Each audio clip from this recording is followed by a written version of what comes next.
It's the fourth largest economy in the world. And so you would think that California is doing so well, but it doesn't really seem that Californians are really doing very well. I made my way through real estate and through the Marine Corps. I learned how to operate a business by, being a part of an infantry unit. And ultimately, I implemented those skills to grow my real estate business, grow a couple of different companies. And I was exposed to a lot of different industries, including the film industry throughout my career.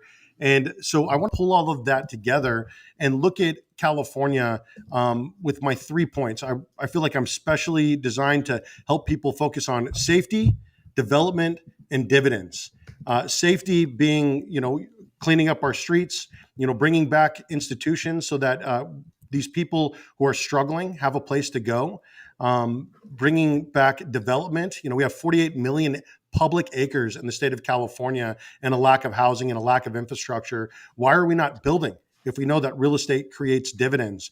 And then finally, if we're going to audit government spending, which anybody who's ran a business in the real world knows that you cannot constantly be moving forward without auditing your own business, without figuring out where the money is going. And so part of the journey is surrounding yourself with people that are great at doing things like that, at auditing government spending.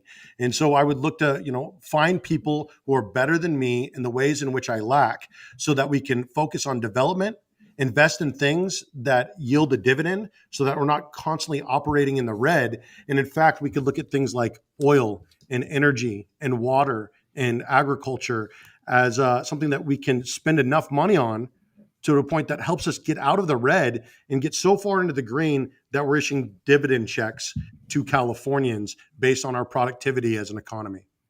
This is something that already happens. The Saudi Arabians, they have an oil dividend. They're the 29th largest economy in the world. The Alaskans pay out an oil dividend. They don't even have income tax.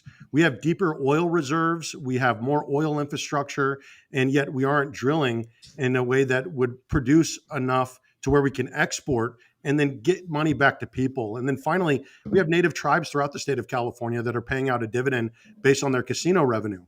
Why can we not do the same thing in the fourth largest economy, balance our books, cut our spending in the age of artificial intelligence and machine learning, and to cut redundancies and get government, not just something that constantly operates on a red that depends on more taxes and more tax revenue, but something that operates in the green so that we can become financially productive.